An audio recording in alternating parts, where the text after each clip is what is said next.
একটা টাটকা নির্ভেজাল শয়তান। মুক্তিযোদ্ধা বলেন, ৭১ সাল বলেন, ও দেখেনি, আমিও দেখিনি। আমিও ইতিহাস পড়া, ও ইতিহাস পড়েছে। ওর এত এত চুলকানি কোত্থেকে আসে?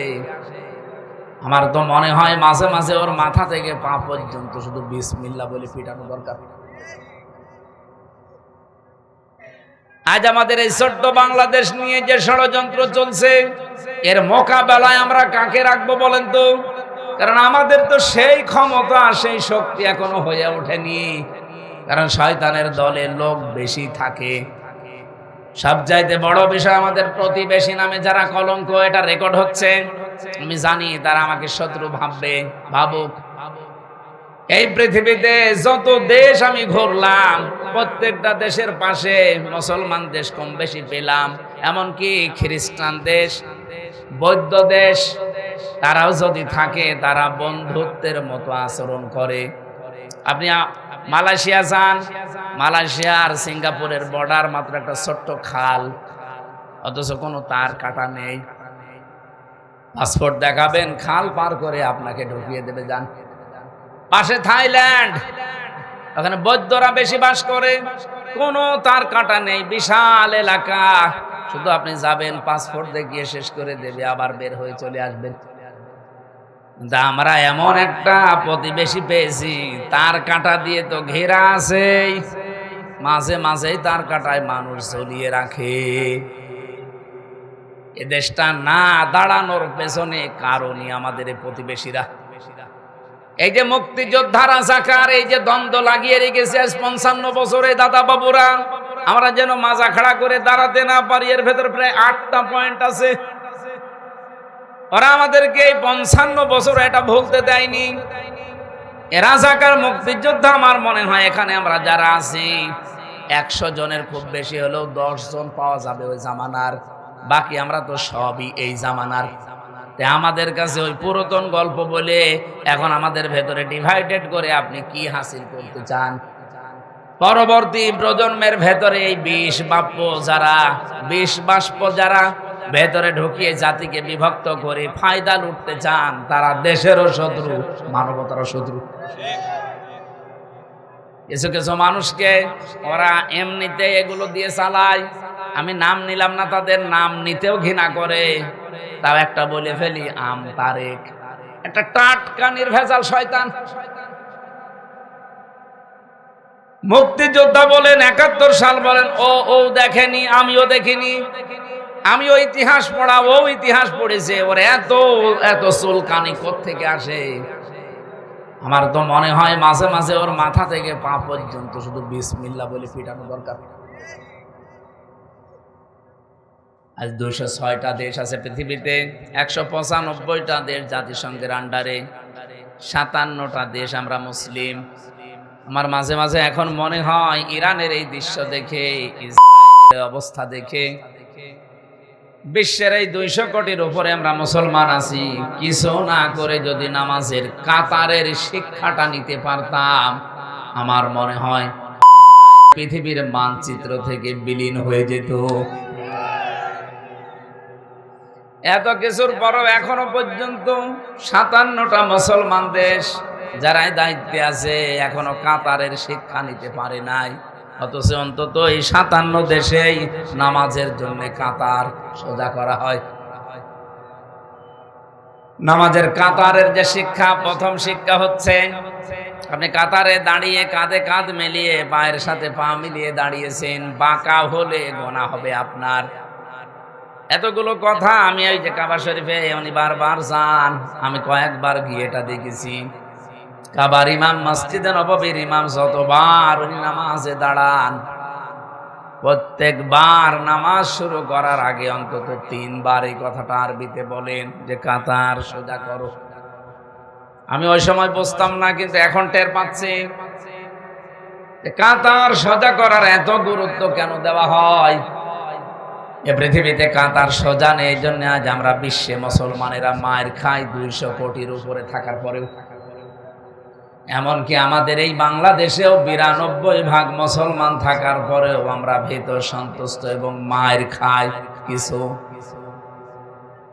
আমি নাম নিলাম না তাদের কাছে। কাতারের শিক্ষা যদি আমরা নিতে পারতাম, এত দল বেদলে আমরা, এই জন্য ওই কাতারটা আল্লাহর কাছে যেহেতু প্রিয়, নামাজের এই কাতার থেকে আমরা এই শিক্ষাটা পরিবারে, সমাজে এবং রাষ্ট্রে এবার নিয়ে যেতে চাই। যেহেতু নামাজের ভেতরে কাতার দেখলে আল্লাহ খুশি হন, তার ভালো লাগে, আমরা এই কাতারটা যদি আজ পরিবারে, সমাজে, রাষ্ট্রে নিয়ে যেতে পারতাম, আমাদের দেশের উপরে আল্লাহ খুশি এবং রাজি হয়ে যেতেন। তেলের জন্য কেন হাহাকার করা লাগবে? এ দেশের তো সম্পদের অভাব নেই।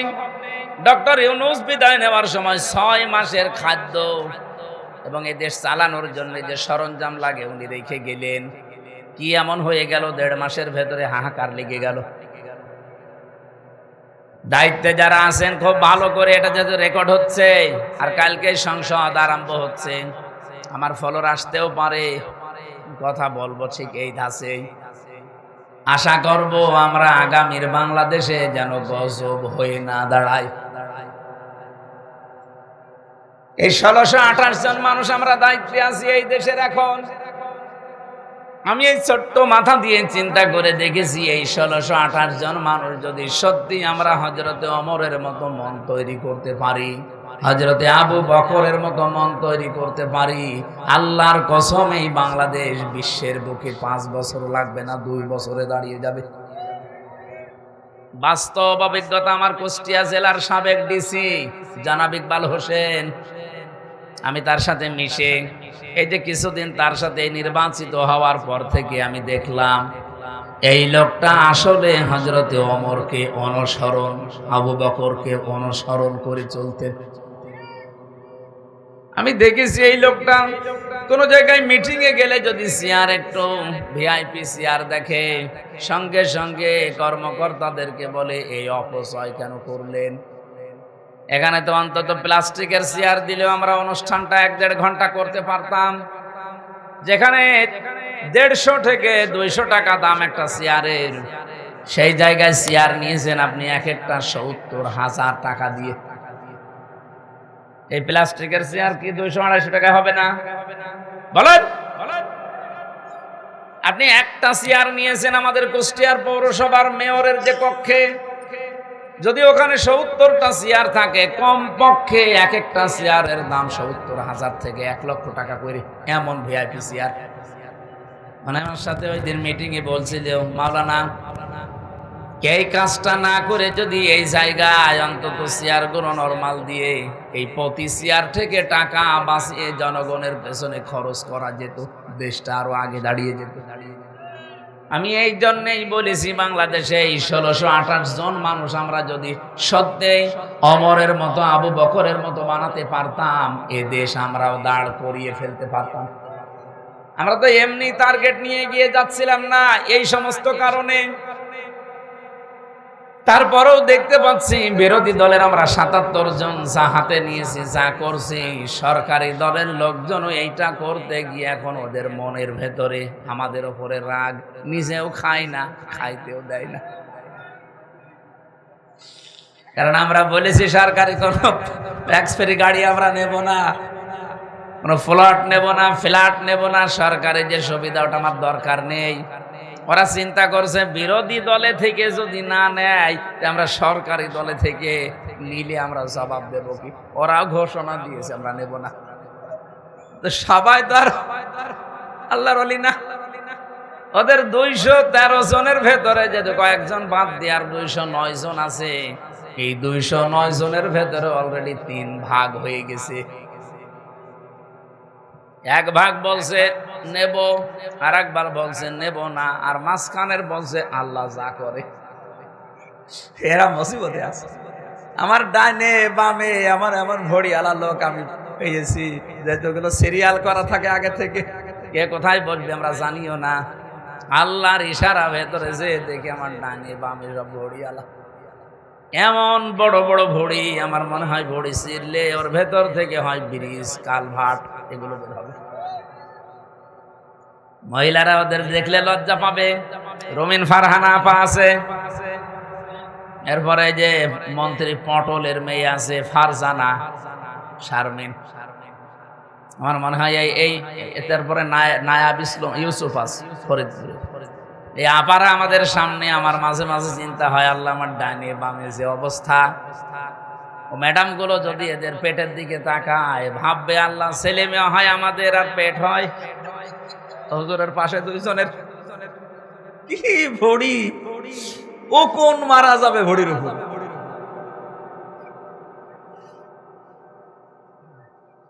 মেহেরপুর বাসী আমি বড় আফসোস নিয়ে বলছি, এই 1628 জন মানুষ, আমি মনে মনে প্রথম দিন শপথ নেওয়ার পরে ভেবেছিলাম যে আমরা এই 77 জন মিলে একেবারে তীরের মতো সোজা করে রাখতে পারবো, কিন্তু দেখছি যে না, বাস্তবতা অত সহজ না।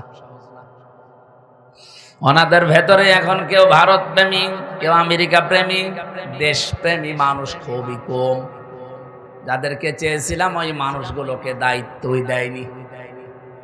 এমন এমন মানুষ দায়িত্ব পেয়েছে, দেশের প্রতি যে আয়াত পড়ে সূরা নাহলের 91 নাম্বার আয়াত পড়ে কসম করলো, শপথ নিল, সে আয়াতের একটা কথাও এখন তারা দুনিয়ার ফেরে বেপড়ে আর মানতে চায় না।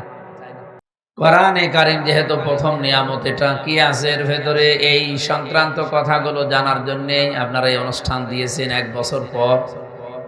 আমরা আসেন তো আল্লাহর কাছ থেকে একটু জানি। সূরা তাহার 113 নম্বর আয়াত সম্ভবত এটা। রব্বুল আলামিন বলেন ওয়া কাযালিকা আনজালনাহু কুরআনান আরাবিয়্যা ওয়া সাররাফনা ফীহি মিনাল কিতাব ফীহি মিনাল ওয়াঈদ লাআল্লাহুম ইয়াত্তাকুন ইলা আখিরিল আয়াত। আল্লাহ পাক বলেন ওয়া কাযালিকা আনজালনাহু, এইভাবে করে আমি কোরআনকে নাযিল করেছি, কোরআনে কারীমকে, কুরআনান আরাবিয়্যা, আরবি ভাষা, সাররাফনা ফীহি মিনাল ওয়াঈদ, আর বিশদভাবে আমি নিজে ব্যাখ্যা করেছি এর ভেতরে। মিনাল ওয়াঈদ এ শব্দের বাংলা অর্থ হচ্ছে সতর্কবাণী। কোরআন শরীফে যত সতর্ক বাণী আছে আজকে আমরা 5টা শুনবো ইনশাআল্লাহ। কেন শুনবেন? রব্বুল আলামিন বলেন লাআল্লাকুম তাত্তাকুন, আশা করা যায় তোমরা তাকওয়া অবলম্বন করতে পারবে। তাহলে আল্লাহর এই ধমক বলেন আর সতর্ক বাণী বলেন, এগুলো শোনার দ্বারা আমাদের মানব জীবন আমরা যেন সতর্ক হয়ে চলতে পারি। তাকওয়া অর্জনের মাধ্যমে, নিজেদের জীবনকে সংশোধনের মাধ্যমে আগামীর যে বিশাল জগৎ আমাদের সামনে অপেক্ষা করছে, এই জগতে যেন আমরা হায় হতাশ না করি, কান্নাকাটি করতে না হয়, সেই কথাগুলো আজকের তেলাওয়াতকৃত আয়াত থেকে আমরা জানার চেষ্টা করব ইনশাআল্লাহ। দরুদ আর সালাম পাঠ করে নিচ্ছি মুহাম্মদুর রাসূলুল্লাহ, যিনি পৃথিবীর 2 নম্বরের নিয়ামত বলা হয় তাকে, রহমত। আমরা অনেকেই কোরআনে কারীম থেকে জানি বা বিভিন্ন জায়গায় শুনেছিও। আমাদের এই সমস্ত এলাকায় এগুলো চলে না, এগুলো ওই যে কুমিল্লা, নোয়াখালী, ব্রাহ্মণবাড়িয়া এই সমস্ত জেলায় বেশি হয়। ওরা আয়াত পড়ে দলিল দেয় কদ জাআকুম মিনাল্লাহি নূরুন ওয়া কিতাবুম মুবিন, অবশ্যই আল্লাহর পক্ষ থেকে এসেছে একটা কিতাব আর স্পষ্ট নূর। এই কথার ব্যাখ্যা করতে গিয়ে বহু নামধারী আলেম পর্যন্ত তারা দেখা যায় তারা কোরআন শরীফ বলতে আল্লাহর কিতাবকে মনে করে, আর নূর বলতে তারা এখানে মানুষকে বোঝাতে চায় মুহাম্মদুর রাসূলুল্লাহ। সুতরাং উনি নূরের তৈরি, এই নিয়ে ফতোয়াবাজি করে শেষে দল বিদলে আলাদা হয়ে মারামারি হয়ে মানুষ মার্ডার হয়ে যায়। আর নবী কিসের তৈরি ওই সম্পর্কে আমাদের কথা না, যার তৈরি হয় হোক। কোরআনে কারিমে আল্লাহ যেহেতু বর্ণনা দিয়েছে, কোরআনের উপরে তো সত্য কিতাবে পৃথিবীতে আর কিছু আছে? কদ জাআকুম মিনাল্লাহি নূরুন ওয়া কিতাবুম মুবিন, 2টা শব্দ এখানে দেওয়া আছে। এখন যদি মনে করেন শব্দ তো 2টা, জিনিসও 2টা হবে। শব্দ 1000টা হলেও জিনিস একটা হয়, এরকম জিনিস পৃথিবীতে আছে না? কি আছে বলেন? এই যে মাথার যে চুল, শরীরের ভেতরে যত জায়গায় চুল আছে সব চুলের নাম কি এক? বলেন বলেন, জিনিস তো একই।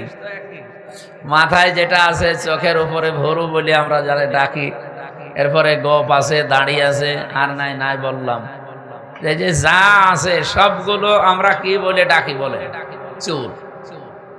এক এক জায়গায় থাকার কারণে কি চুলই আছে না নাম পাল্টিয়েছে? বলেন বলেন। রব্বুল আলামিন এখানে যদিও নাম দুইটা দিয়েছেন, জিনিস যে এক, এই জন্য এর পরবর্তী আয়াতটা আপনারা দেখেন, সূরা মায়েদার 15-16 নম্বর আয়াত, ইয়াহদি বিহিল্লাহু মানিত্তাবা'a রিদওয়ানাহু সুবুলাস সালাম। জিনিস যদি দুইটা হতো তাহলে ইয়াহদি বিহি মা দিত আল্লাহ, ইয়াহদি বিহি এক বচন দিয়েছেন। আল্লাহ বলেন হেদায়েত আমি দান করি, এইটার মাধ্যমে যেহেতু বিহি এক বচন দেওয়া আছে, আগে যার বর্ণনা আল্লাহ দিচ্ছিলেন সে জিনিস নাম যাই হোক, জিনিস একটাই। এ পৃথিবীতে কোরআনে কারীম মানুষকে হেদায়েত দিতে পারে, এই ক্ষমতা এখন আর কোরআনের নেই। আর জোরে বলা লাগবে, মানিত্তাবা'আল হুদা বিগাইরিল কোরআন আদাল্লাহুল্লাহ।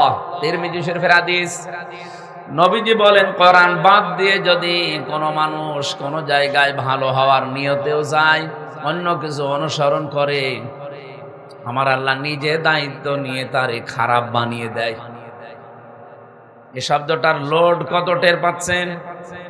এখানে যারা আলেম বসে আছে, শব্দটা যদি নবীজি দল্লা ইয়াদিল্লু দিতেন তাহলে বাংলা অর্থ আসতো আপনি নিজেই নিজেকে খারাপ বানিয়ে ফেলেছেন। কিন্তু আদাল্লা ইউদিল্লু বাবে ইফআল থেকে আসার কারণে এর বাংলা অর্থ দাঁড়িয়েছে আপনার নিয়ত হয়তো ভালো ছিল। কোরআনের কোন শব্দ কেউ যদি বোঝার জন্য চেষ্টা করে, 500 রাকাত নফল নামাজের সওয়াব হয়। আপনি এখন পড়তে পারবেন 500 রাকাত নামাজ। এই শব্দগুলো যে বোঝাচ্ছে আমি কি বানিয়ে বানিয়ে বলবো, এটা তার গবেষণামূলক জিনিস। সারা জীবন এটা নিয়ে বিভিন্ন জেলায় মারামারি হয়ে, কেউ গরম সুন্নি, কেউ ঠান্ডা সুন্নি, কেউ মিঠা সুন্নি, কেউ একেবারে মানে আকীদার প্রশ্ন তুলে মানুষকে একেবারে মেরেই ফেলে, কাফের পর্যন্ত ফতোয়া দেয়। অথচ জিনিস কি আল্লাহ কোরআনে কারিমে যে ব্যাখ্যাগুলো দিয়েছেন, একটু ডিপলি চিন্তা করলে এটা নিরসন হয়ে যাওয়ার কথা। যারা আজ এগুলো নিয়ে গন্ডগোল করে, ফতোয়াবাজি করে এবং কি নিরপরাধ মানুষের উপরে একটা দোষ চাপিয়ে তাদেরকে সমাজের সামনে কালার করে দেয়, এই আয়াতগুলো না বোঝার কারণে। আর যদি বুঝেও কেউ বিরোধিতা করে সেটার কথা আমরা বাদ দিলাম। আল্লাহ তাআলা বলেন যে নবীজির হাদিস এটা আদাল্লাহুল্লাহ ইফআল থেকে এসেছে, এজন্য বাংলা অর্থ দাঁড়িয়েছে আপনার নিয়ত হয়তো ভালো ছিল, আপনি এমন কোন জায়গায় গিয়েছিলেন যে আপনি ভালো হয়ে যাবেন, কিন্তু যখন যে কোরআন শরীফ সেখানে ছিল না, হেদায়েতের এই মশাল, এই জন্য আল্লাহ নিজে দায়িত্ব নিয়ে আপনাকে গোমরা বানিয়ে দেবে, খারাপ বানিয়ে দেবে। এই হাদিসটা যে কত বাস্তব এর প্রমাণ আমাদের কুষ্টিয়ার লালনের মাজার। এখানে যারা যায় মেহেরপুর থেকে, খারাপ নিয়তে কেউ যায় না, সবাই ভালো হওয়ার নিয়তে যায়। এমনকি বউ, ছেলে, মেয়ে, বেটার বউ নিয়ে যাচ্ছে, খারাপের নিয়তে কেউ যায় না। কাউরে জিজ্ঞাসা করেন, বলে আল্লাহর ওলির দরবারে এসেছি, কিন্তু ওখানে কোরআনের কোন নিয়ম নীতি চলে? বলেন বলেন।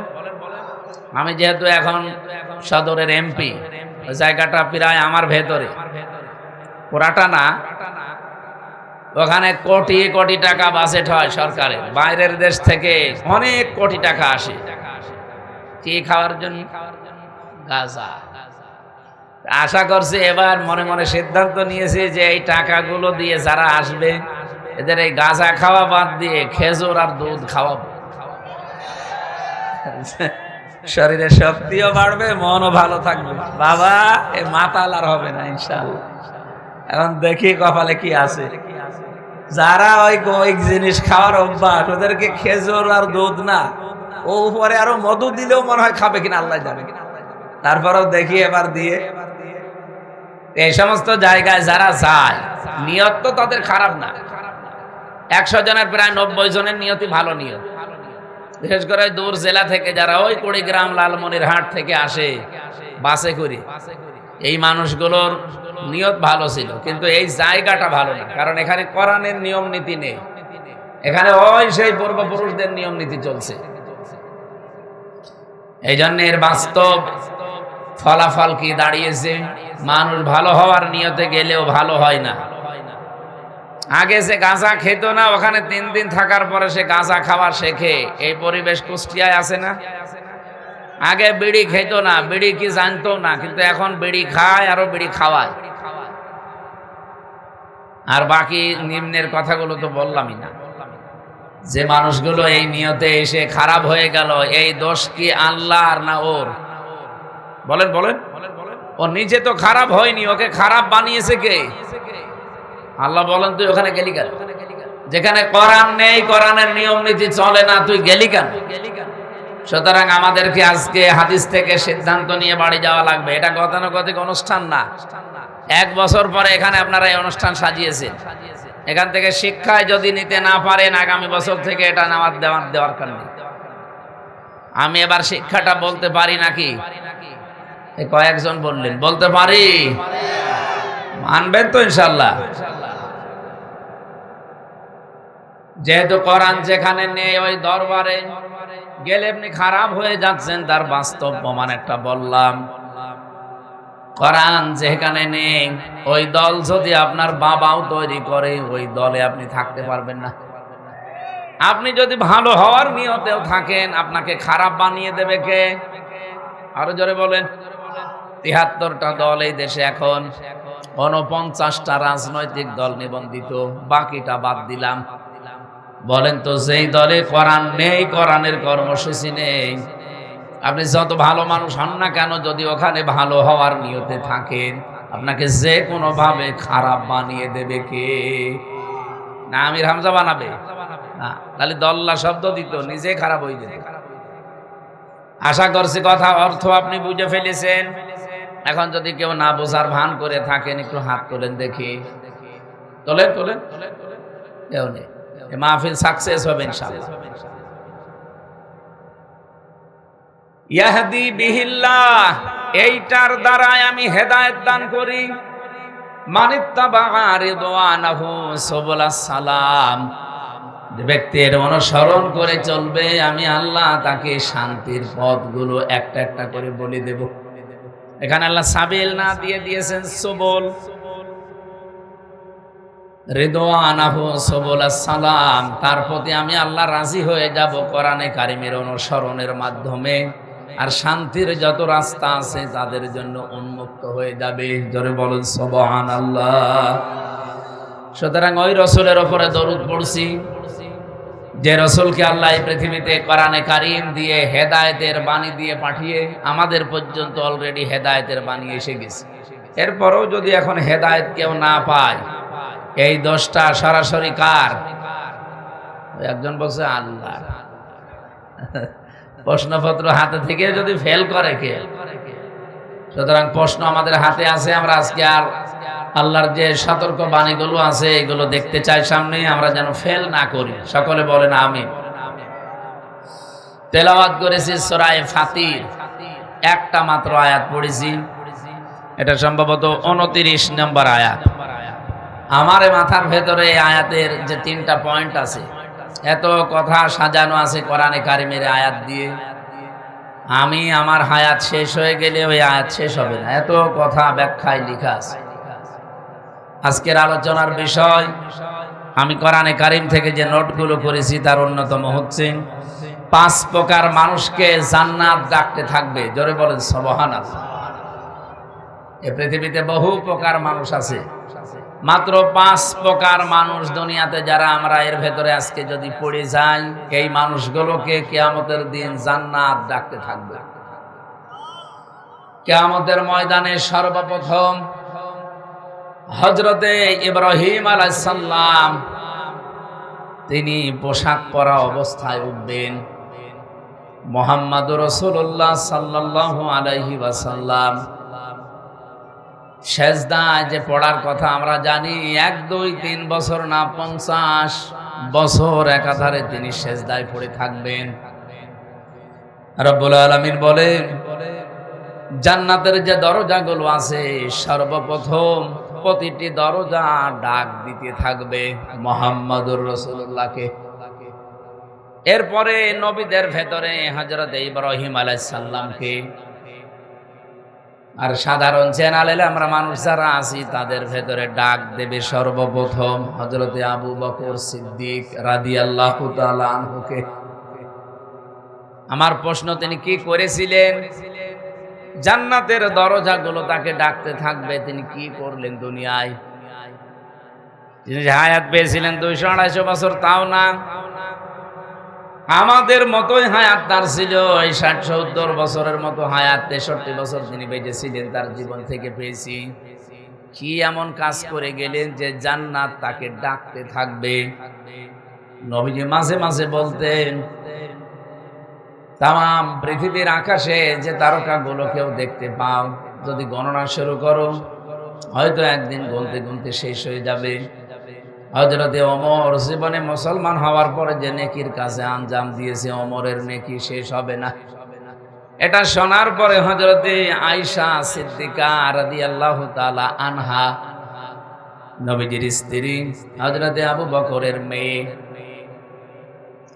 তিনি একটু মনে মনে আফসোস করলেন যে মনে মনে যে আমার বাবার নামটা বললে একটু ভালো লাগতো। বিশ্ব নবী জানিয়েছিলেন হযরতে আবু বকর আমাকে যে পাহারা দিয়েছিল হেরা গুহার গারে সুরের ভেতরে এক রাত, এখানে একটা রাতে পাহারা দিয়ে যে সওয়াব সে কামাই করেছে, হযরতে ওমরের সারা জীবনের নেকি দিলে ওই এক রাতের নেকির সমান হবে না। হযরতে আবু বকরকে কিয়ামতের দিন যত উম্মত আমরা দুনিয়াতে আছি নবী রাসূল বাদ দিয়ে, সব উম্মতের নেকি এক পাল্লায় দিলে আবু বকরের পাল্লা ভারী হয়ে যাবে। এত ফজিলতের কথা আছে আবু বকর সম্পর্কে। হযরতে আবু বকর সিদ্দিক জীবনে যেটা করেছেন তার অন্যতম এই, তিনি কোরআনে কারীমকে একত্রিত করেছিলেন। এই এক জায়গায় করার কারণে কিয়ামত পর্যন্ত যত মানুষ কোরআন পড়বে প্রত্যেকটি সওয়াব আমল নামায় হযরতে আবু বকরের অটোমেটিক চলে যাবে। এজন্য আমরা পড়ে যা পাই উনি এমনিতেই তা পেয়ে যান। কিয়ামত পর্যন্ত যত মানুষ আমরা দুনিয়াতে আসব, যত নেকি কামাই করতে পারবো, আবু বকরের মতো নেকি হবে না। তাহলে আমরা এখান থেকে একটা শিক্ষা অলরেডি পেয়ে গেছি। জীবনে যেই কয়দিন আমরা বেঁচে আছি পৃথিবীতে কোরআন কেন্দ্রিক জীবন চালাতে চাই। এই কথা বলেন না কেন? আমরা কোরআন কেন্দ্রিক জীবন চালাতে চাই। আমি আজকে তাফসীরের ভেতরে আসার সময় দেখছিলাম এই পৃথিবীতে যত কাতার আছে, দুইটা কাতার আল্লাহর কাছে সবচাইতে প্রিয় এবং তিনি ভালোবাসেন দেখলেই। এক নাম্বারের কাতারের নাম, যারা নামাজের কাতারে নামাজ পড়ার জন্য যারা কাতার সোজা করে দাঁড়ায়, এই কাতারটা দেখলে আল্লাহ পাক খুশি হন এবং আনন্দ পান। 2 নাম্বারের কাতারের নাম হচ্ছে ইন্নাল্লাহা ইউহিব্বুল্লাযীনা ইউকাতিলুনা ফি সাবিলিহি সাফফান কান্নাহুম বুনিয়ানুম মারসুস। অবশ্যই আমি আল্লাহ তাদেরকে বেশি ভালোবাসি, পছন্দ করি তাদেরকে যারা সীসা গলা প্রাচীরের মতো ঐক্যবদ্ধ হয়ে জমিনে দিন কায়েমের জন্য চেষ্টা চালায়। মেহেরপুরবাসী, আয়াতের মাঝখানে যে শব্দগুলো আছে প্রতিটি শব্দ এত গুরুত্বপূর্ণ। ইউহিব্বুল্লাযীনা ইউকাতিলুনা দেওয়ার পরে আল্লাহ যদি ফি সাবিলিহি না দিতেন এই আয়াত পড়তাম না। রব্বুল আলামিন বলেন, হ্যাঁ লড়াই সংগ্রাম করার জন্য কাতারবদ্ধ হয়, কিন্তু কাতার হওয়া লাগবে আল্লাহর রাহে দিন কায়েমের উদ্দেশ্যে। সীসা গলা প্রাচীরের মতো যারা ঐক্যবদ্ধ হয়ে কাতার দেয়। এ বাংলাদেশে বহু কাতার আমরা দেখতে পাই, সব কাতার আল্লাহর পছন্দনীয়, ভালোবাসার। সব কাতার দেখলে আল্লাহ খুশি হন, আনন্দ পান তা না। এই দুইটা কাতার আল্লাহর কাছে সবচাইতে প্রিয়। একটা নামাজের জন্য যে কাতার দেওয়া হয়, 2 নম্বরে যে কাতার দিন কায়েমের জন্য মানুষ সোজা করে। এর ভেতরে ব্যাখ্যা আছে। প্রথম নাম্বার, কাতারের প্রতি আল্লাহ তখনই সন্তুষ্ট হন যখন কাতারের শিক্ষাটা মানুষ নেয়। আজ 206টা দেশ আছে পৃথিবীতে, 195টা দেশ জাতিসংঘের আন্ডারে, 57টা দেশ আমরা মুসলিম। আমার মাঝে মাঝে এখন মনে হয় ইরানের এই দৃশ্য দেখে, ইসরায়েলের অবস্থা দেখে, বিশ্বের এই 200 কোটির উপরে আমরা মুসলমান আছি, কিছু না করে যদি নামাজের কাতারের শিক্ষাটা নিতে পারতাম, আমার মনে হয় পৃথিবীর মানচিত্র থেকে বিলীন হয়ে যেত। এত কিছুর পরও এখনো পর্যন্ত 57টা মুসলমান দেশ যারা দায়িত্বে আছে এখনো কাতারের শিক্ষা নিতে পারে নাই। অথচ অন্তত এই 57 দেশেই নামাজের জন্য কাতার সোজা করা হয়। নামাজের কাতারের যে শিক্ষা, প্রথম শিক্ষা হচ্ছে আপনি কাতারে দাঁড়িয়ে কাঁধে কাঁধ মিলিয়ে পায়ের সাথে পা মিলিয়ে দাঁড়িয়েছেন, বাঁকা হলে গোনা হবে আপনার। এতগুলো কথা আমি ওই যে কাবা শরীফে উনি বারবার যান, আমি কয়েকবার গিয়ে এটা দেখেছি। কাবার ইমাম, মসজিদে নববীর ইমাম যতবার উনি নামাজে দাঁড়ান, প্রত্যেকবার নামাজ শুরু করার আগে অন্তত 3 বার এই কথাটা আরবিতে বলেন যে কাতার সোজা করো। আমি ওই সময় বুঝতাম না, কিন্তু এখন টের পাচ্ছি কাতার সোজা করার এত গুরুত্ব কেন দেওয়া হয়। এ পৃথিবীতে কাতার সোজা নেই, এই জন্য আজ আমরা বিশ্বে মুসলমানেরা মায়ের খাই 200 কোটির উপরে থাকার পরেও। এমনকি আমাদের এই বাংলাদেশেও 92% মুসলমান থাকার পরেও আমরা ভীত সন্তুষ্ট এবং মায়ের খাই কিছু, আমি নাম নিলাম না তাদের কাছে। কাতারের শিক্ষা যদি আমরা নিতে পারতাম, এত দল বেদলে আমরা, এই জন্য ওই কাতারটা আল্লাহর কাছে যেহেতু প্রিয়, নামাজের এই কাতার থেকে আমরা এই শিক্ষাটা পরিবারে, সমাজে এবং রাষ্ট্রে এবার নিয়ে যেতে চাই।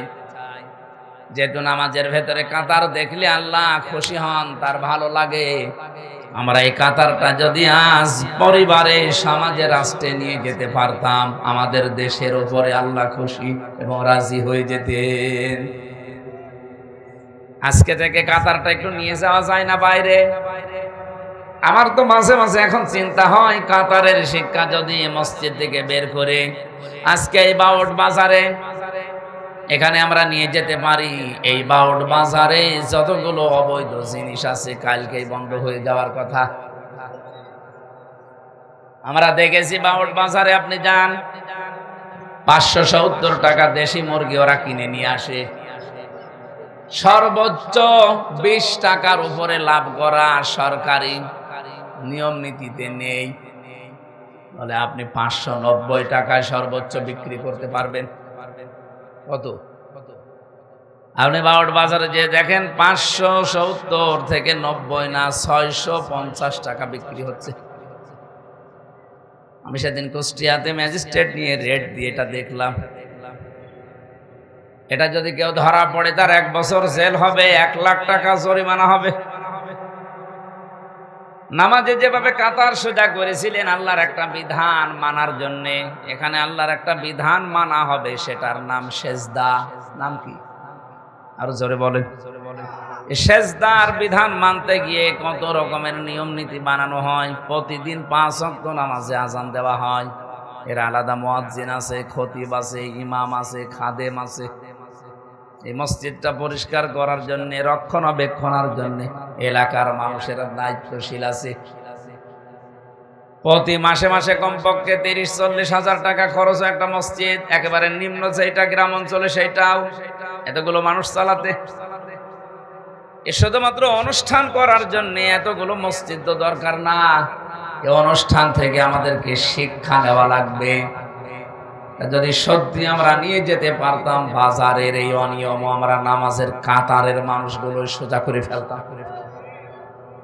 কিন্তু নামাজের কাতার পর্যন্ত শেষ, বাউট বাজারে পর্যন্ত যেতে পারবেন না। এ কাতার দেখে তো আল্লাহর ভালো লাগবে না, এই কাতার দেখে আল্লাহ খুশি হবে না, কারণ কাতারের যে প্রথম শিক্ষাটা এটাই আমরা নিতে পারলাম না। একটা বিধান পালন করতে যদি এত তীরের মতো সোজা হওয়া লাগে, আল্লাহর এরকম বিধান এখনো পর্যন্ত আছে 499টা। কোরআনে আল্লাহ 500 বিধান দিয়েছেন, আপনি তো একটা বিধান পালন করার জন্য এত পাগল। এই 499টা বিধান আপনি পালন করবেন কবে? মেহেরপুরবাসী, গুরুত্বপূর্ণ বিষয়, খুব গুরুত্ব দিয়ে শুনবেন। নামাজের কাতার দেখলে যেহেতু আল্লাহ রাজি হয়ে যান, খুশি হন, আনন্দ পান, আমরা ওই কাতার এবার বাংলাদেশে তৈরি করতে চাই। এ কাতার ভেঙে দেওয়ার জন্য বহু ষড়যন্ত্র চলছে। গ্রাম আর বাম অনেক আলেমকে তারা টাকা পয়সা দিয়ে কাতার যেন সোজা না থাকে তারা চেষ্টায় লেগে আছে। ঠিক বললেন বুঝে নাকি আন্দাজে? 2 নম্বরের কাতারের নাম যেটা আমরা পাই তার নাম হচ্ছে জিহাদের ময়দানে যে কাতার আল্লাহর দ্বীন কায়েমের জন্য সোজা করা হয়, এবং সীসা গলা প্রাচীরের মতো আমরা যারা অবস্থান নেই, বাংলাদেশে কাতারটা একেবারেই দুর্বল। দুর্বল হওয়ারও কারণ আছে। রব্বুল আলামিন বলেন, আল্লাহু ইয়াজতাবি ইলাইহি মাইয়াশা ওয়া ইয়াহদি ইলাইহি মাইয়ুনিব। আল্লাহু ইয়াজতাবি ইলাইহি মাইয়াশা, এখানে সরাসরি ফাইল কর্তা আল্লাহ নিজে। রব্বুল আলামিন বলেন, আমি যাকে নির্বাচিত করি, পছন্দ করি, ভালোবাসি। এ জিতে বা করা, যাকে আমি আল্লাহ চাই, এই মানুষকে আমি আল্লাহ এই জমিনে দিন কায়েম করার জন্য কাজে লাগিয়ে দেই। মেহেরপুরবাসী, বাংলাদেশের সর্বকনিষ্ঠ জেলায় আপনারা আছেন। 2টা আসন নিয়ে এই জেলা শেষ। মেহেরপুরের গাং নিয়ে এক থানায় মনে হয় 1 আসন। বলেন তো, এখানে 4-5 লাখ মানুষ ভোটার আপনারা বাস করছেন। এখানে আমি যেটা বুঝেছি রব্বুল আলামিনের আয়াত অনুযায়ী, সবচাইতে বেশি ভালোবাসবেন আল্লাহ তাদেরকে, তিনি তাদেরকে নির্বাচিত করে পছন্দ করে নিয়ে আসবেন দিন কায়েমের জন্য। যাদেরকে আল্লাহ পছন্দ করেন, নির্বাচিত করেন, কাদেরকে করেন বলে মনে হয় আপনার? আল্লাহ নিজের পরবর্তী শব্দে ব্যাখ্যা করে জানিয়েছেন, ওয়া ইয়াহদি ইলাইহি মাইয়ুনিব। সবাইকে আমি আল্লাহ এ পথে নিয়ে আসি না। এ জমিন আমার, এখানে বিধান চলবে আমার। এই নিয়মটা চালু করার জন্য সবাইকে আমি আল্লাহ একেবারে পাইকারি হারে নিয়ে আসি না। যে লোকটা আল্লাহর দিকে ফিরে আসতে চাই মন থেকে, তাকে আমি আল্লাহ এই রাস্তায় কাজে লাগাই। এবার বাংলাদেশের দিকে তাকিয়ে বলেন, 54-55 বছর আমরা পার করে ফেলেছি, এ দেশে এখনো আল্লাহর বিধান রাষ্ট্রীয়ভাবে আমরা কায়েম করতে পারি নাই। এই জন্যে, কারণ 100 জনের 51 জন হওয়া লাগবে, তারপরে দেশে দিন কায়েম হবে। যেহেতু হয়নি, 100 জনের এখনো 51 জন, এই জন্য আল্লাহর বিধান ওই জমিনে কায়েম করা সম্ভব হচ্ছে না। বিদেশি চক্রান্ত যেটা আছে, চাপ আছে, ওটা বাদ দিলাম। আমরা তো মুসলমান, 92% অন্তত আমরা তো আছি। আয়াতের সারমর্ম বা মূল শিক্ষা অনুযায়ী আমরা যেটা পেয়েছি, এ বাংলাদেশে সবাইকে আল্লাহ নির্বাচিত করে নাই, পছন্দ করে নাই, ভালোবাসে নাই, কারণ আমরা মন থেকে এখনো পর্যন্ত দিন কায়েমের কাতারে আসতে পারি নাই। আমি আশা করছি আমি যা বলেছি আপনি বুঝে ফেলেছেন। সুতরাং এই জমিনে আল্লাহ আপনাকে ভালোবাসে না বাসে না, জান্নাত আপনাকে ডাকবে না ডাকবে না, এটা আপনি নিজেই চিন্তা করে এবার বের করেন। রব্বুল আলামিন এই আয়াতের সারমর্ম এটা, আমি আল্লাহ যাকে নির্বাচিত করি। এখানে মনে করেন এই 30 জন মানুষ আমরা স্টেজে বসে আছি, এই 30 জনে কিন্তু এই জমিন যার বিধান চালু করবে তার এ লাইনের লোক না। এখানে হয়তো 4-5 জন আমরা দিন কায়েমের পক্ষে অ্যাক্টিভ ভাবে কাজ করি, বাকি আছে যারা ওরা এ জমিন যার বিধান অন্য কারো চলে চলুক, ওটা আমার মাথা ব্যথা নেই, আমি যতটুকু পারছি মানছি তো না। নামাজ পড়া যেমন ফরজ মনে করেন, রোজা রাখা যেমন ফরজ মনে করেন, জমিন যিনি বানিয়েছেন বিধান তিনি দেবেন, তারটাই চলবে, এইটাও ফরজ মনে করা লাগবে। আমি কি বোঝাতে পেরেছি না নাকি আন্দাজে চিল্লালেন? হ্যাঁ, বুঝেছে। মেহেরপুরবাসী, আমি আমার ইমান থেকে কথা বলছি। মাস্ট বি, আপনি যতদিন এইটা নিজের ভেতরে নিয়ে আসতে না পারবেন, আর আপনাকে আল্লাহ নিয়ে আসতেও দেবে না। ওয়াহদি ইলাইহি মাইয়ুনিব, যে লোকটা মন থেকে আল্লাহর দিকে ফিরে আসতে চায়, মহান আল্লাহ তাকে দিন কায়েমের খাদেম হিসাবে কাজে লাগিয়ে দেন। এই জমিনে তো দিন কায়েমের লোক খুব বেশি না, তাহলে তো ইসলাম কায়েম হয়ে যাওয়ার কথা 55 বছর আগেই। তার মানে আল্লাহর ভালোবাসা মহাব্বতের পাত্র আমরা এখনো পর্যন্ত তার নির্বাচিত হতে পারি নাই, তার বাসায়ের ভেতরে আসতে পারি নাই, তার ছাঁটাইয়ের ভেতরে আমরা অনেকে এখনো আছি। আল্লাহর প্রক্রিয়া হচ্ছে আল্লাহ কাউকে ছাঁটাই করেন, কাউকে বাছাই করেন। এখন আপনি কি আল্লাহর বাছাইয়ের ভেতরে নির্বাচিত মানুষদের ভেতরে আছেন, নাকি অনির্বাচিত হয়ে বসে আছেন? আমার তো মনে হচ্ছে আমরা এখানে যত মানুষ আছি সবাই আল্লাহর নির্বাচিত বান্দা বান্দির ভেতরে নেই, অধিকাংশ আছি অনির্বাচিত এবং অপছন্দনীয় বান্দা বান্দির ভেতরে। আপনার যে মানে আফসোস লাগে না যে আমি না 1000 বছর হায়াত পেলাম, 1000 বছর পরে তোমার মরা লাগবে। আমি সেই কয়দিনই হায়াত পেয়েছিলাম, এই হায়াতের ভেতরে আমার কয়দিন মন থেকে চেষ্টা ছিল যে জমিন যার, এখানে বিধান আমি চালাতে চাই, তার কয়দিন ছিল আপনার মনে? সাহাবায়ে কেরাম যারা অমর হয়ে আছেন, ওনারা কি বেশি দিন হায়াত পেয়ে অমর হয়েছেন?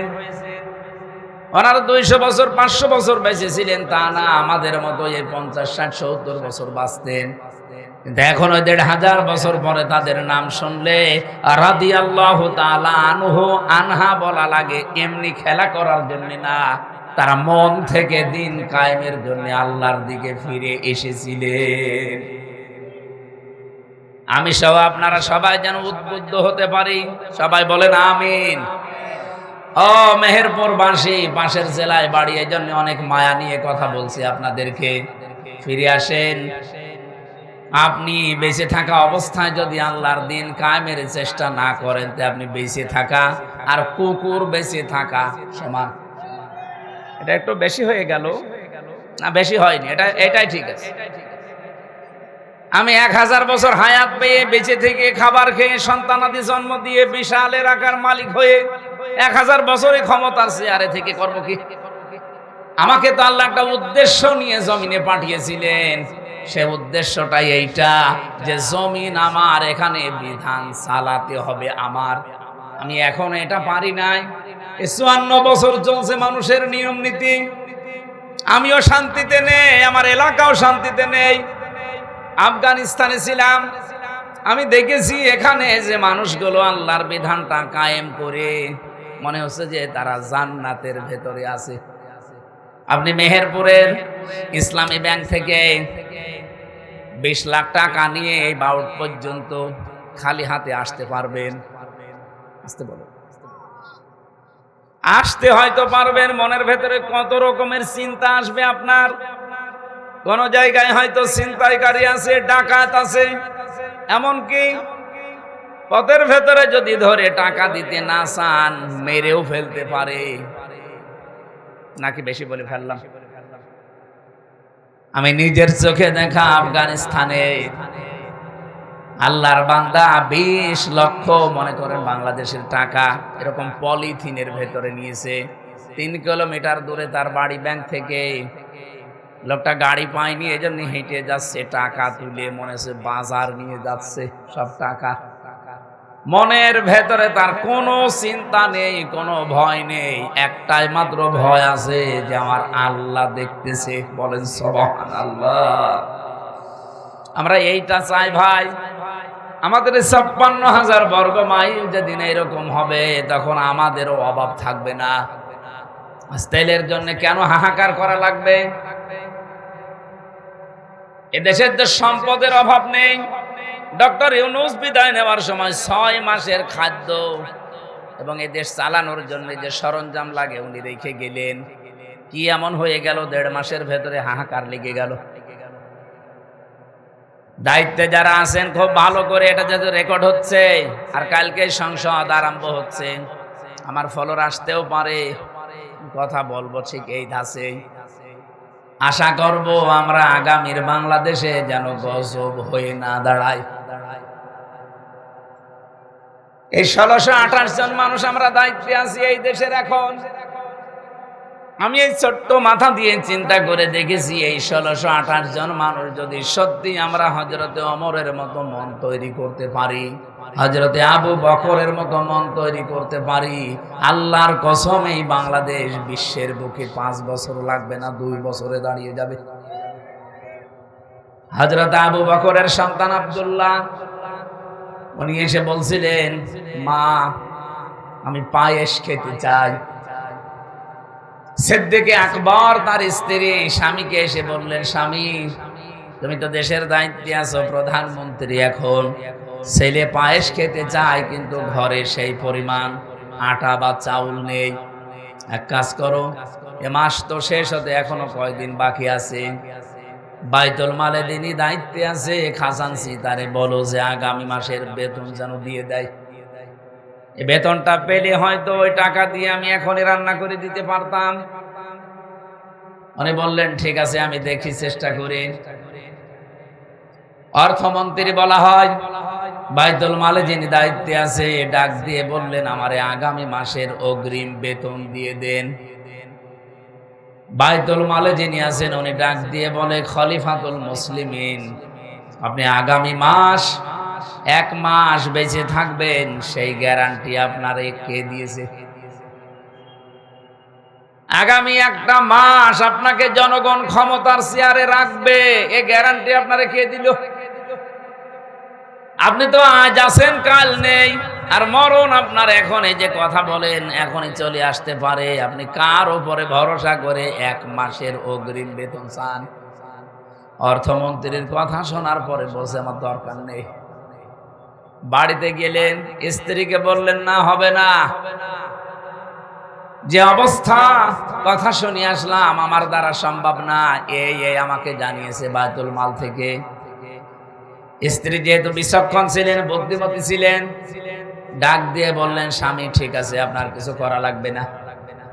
7 দিন পরে মাস শেষ, বেতন পেলেন, রাষ্ট্রের পক্ষ থেকে যে ভাতা দেওয়া হয় এই টাকাটা পেলেন। আমার যেমন ভাতা প্রতি মাসে মাসে 55,000 টাকা আমার সংসার চালানোর জন্য সরকার দেয়। এখনো চালু হয়নি, মনে হয় 1 তারিখ থেকে চালু হবে। বলেন তো ওনারে টাকা দেওয়ার পরে স্ত্রী যেহেতু 1 মাসে টাকা দিয়ে সংসার চালাবে, প্রতিদিন যে খরচটা হয় ওই খরচের পরে 1 মুষ্টি করে চাউল তুলে তুলে রাখে। 15 দিন তুলতে তুলতে প্রায় 2 কেজি হয়ে গেছে। এই চাউলটা পাশের বাড়িতে বিক্রি করে ওই টাকা দিয়ে পায়েস বানিয়ে সন্তানকে দিয়েছে, আর স্বামীকে বলে আসেন খাবার খাওয়ার পরে মিষ্টি মুখ করবে। এটা খাবার সময় বলছে স্ত্রী আমি তো এই পরিমাণে টাকা অন্তত তোমার হাতে দেইনি, পায়েস পেলে কোথায়? স্ত্রী বলে স্বামী আমার আমি কোনো জায়গা থেকে অবৈধভাবে নিয়ে আসি নাই, আপনার দেওয়া টাকা থেকে আমি জমিয়ে জমিয়ে 2 কেজি মতো চাল বাঁচিয়েছি, তা পাশের বাড়িতে বিক্রি করে সেই টাকা দিয়ে পায়েস বানানো, আপনি খান। আমার মনে হয় এর চাইতে আল্লাহর বন্ধু আল্লাহর ওলি আর তো বলার অপেক্ষা রাখে না। স্বামী তো খুশি হয়ে যাওয়ার কথা যে কি বউ পেয়েছি আমি। খাবারটা সামনের দিকে ঠেলে দিলেন, স্ত্রী রাখো এটা, চলে গেলেন 1 দৌড় দিয়ে বাইতুল মালে। খাজানচিকে ডাক দিয়ে বললেন দেখেন আমার প্রতি মাসে আপনি 12,000 টাকা মনে করেন বেতন দেন, আগামী মাস থেকে 500 টাকা করে কম দেবেন। 11,500 টাকা দিলে আমার সংসার চলবে। কারণ আমি আজকে 1 মাস চিন্তা করে দেখলাম যে আমার 11,500 টাকা হলেও সংসার চলে, বাকি 500 টাকা থাকলে আমার মনে হয় রাষ্ট্রের জনগণের কাছে লাগবে। আমি এই কথাটা শুধু সুবহানাল্লাহ আলহামদুলিল্লাহ বলার জন্য বলি নাই, বাস্তব অভিজ্ঞতা। আমার কুষ্টিয়া জেলার সাবেক ডিসি জনাব ইকবাল হোসেন, আমি তার সাথে মিশে এই যে কিছুদিন তার সাথে নির্বাচিত হওয়ার পর থেকে আমি দেখলাম এই লোকটা আসলে হযরতে ওমরকে অনুসরণ, আবু বকরকে অনুসরণ করে চলতেন। আমি দেখেছি এই লোকটা কোন জায়গায় মিটিং এ গেলে যদি চেয়ার একটু ভিআইপি চেয়ার দেখে, সঙ্গে সঙ্গে কর্মকর্তাদেরকে বলে এই অপচয় কেন করলেন। এখানে তো অন্তত প্লাস্টিকের চেয়ার দিলেও আমরা অনুষ্ঠানটা 1-1.5 ঘন্টা করতে পারতাম, যেখানে 150 থেকে 200 টাকা দাম একটা চেয়ারের, সেই জায়গায় চেয়ার নিয়েছেন আপনি এক একটা 70,000 টাকা দিয়ে। এই প্লাস্টিকের চেয়ার কি 200-250 টাকা হবে না? বলেন। আপনি একটা চেয়ার নিয়েছেন আমাদের কুষ্টিয়ার পৌরসভার মেয়রের যে কক্ষে, যদি ওখানে 70টা চেয়ার থাকে, কমপক্ষে এক একটা চেয়ারের দাম 70,000 থেকে 1 লক্ষ টাকা করে, এমন ভিআইপি চেয়ার। মানে আমার সাথে ওই দিন মিটিংয়ে বলছি যে মাওলানা, এই কাজটা না করে যদি এই জায়গায় অন্তত চেয়ারগুলো নরমাল দিয়ে এই প্রতি চেয়ার থেকে টাকা বাঁচিয়ে জনগণের পেছনে খরচ করা যেত, দেশটা আরো আগে দাঁড়িয়ে যেত। আমি এই জন্যই বলেছি, বাংলাদেশে এই 1628 জন মানুষ আমরা যদি সত্যি ওমরের মতো, আবু বকরের মতো বানাতে পারতাম, এ দেশ আমরাও দাঁড় করিয়ে ফেলতে পারতাম। আমরা তো এমনি টার্গেট নিয়ে গিয়ে যাচ্ছিলাম না এই সমস্ত কারণে। তারপরেও দেখতে পাচ্ছি বিরোধী দলের আমরা 77 জন যা হাতে নিয়েছি, যা করছি, সরকারি দলের লোকজনও এইটা করতে গিয়ে এখন ওদের মনের ভেতরে আমাদের ওপরে রাগ, নিজেও খায় না, খাইতেও দেয় না। কারণ আমরা বলেছি সরকারি কোনো ট্যাক্স ফ্রি গাড়ি আমরা নেব না, কোনো ফ্ল্যাট নেব না, ফ্ল্যাট নেব না, সরকারি যে সুবিধা ওটা আমার দরকার নেই। ওরা চিন্তা করছে বিরোধী দলে থেকে যদি না নেয়, আমরা সরকারি দলে থেকে নিলে আমরা জবাব দেব কি। ওরাও ঘোষণা দিয়েছে আমরা নেব না। তো সবাই তো আর আল্লাহর ওলি না। ওদের 213 জনের ভেতরে যদি কয়েকজন বাদ দিয়ে আর 209 জন আছে, এই 209 জনের ভেতরে অলরেডি 3 ভাগ হয়ে গেছে। 1 ভাগ বলছে নেব, আর 1 বার বলছে নেব না, আর মাঝখানের বলছে আল্লাহ যা করে। এরা মুসিবতে আছে। আমার ডাইনে বামে আমার এমন ভড়ি আলা লোক আমি পেয়েছি, যেগুলো সিরিয়াল করা থাকে আগে থেকে, কে কোথায় বলবে আমরা জানিও না। আল্লাহর ইশারা ভেতরে যে দেখি আমার ডাইনে বামে সব ভড়ি আলা, এমন বড় বড় ভড়ি, আমার মনে হয় ভড়ি ছিঁড়লে ওর ভেতর থেকে হয় ব্রিজ, কালভার্ট, এগুলো বের হবে। মহিলারা ওদের দেখলে লজ্জা পাবে। রমিন ফারহানা আপা আছে, এরপরে যে মন্ত্রী পটলের মেয়ে আছে ফারজানা শারমিন, আমার মনে হয় এই তারপরে নায়াব ইসলাম ইউসুফ আছে ফরিদপুরে। এই আপারা আমাদের সামনে, আমার মাঝে মাঝে চিন্তা হয় আল্লাহ আমার ডাইনে বামে যে অবস্থা, ও ম্যাডাম গুলো যদি এদের পেটের দিকে তাকায় ভাববে আল্লাহ ছেলে মেয়ে হয় আমাদের আর পেট হয়। হুজুরের পাশে 2 জনের কি ভড়ি, ও কোন মারা যাবে ভড়ির উপর।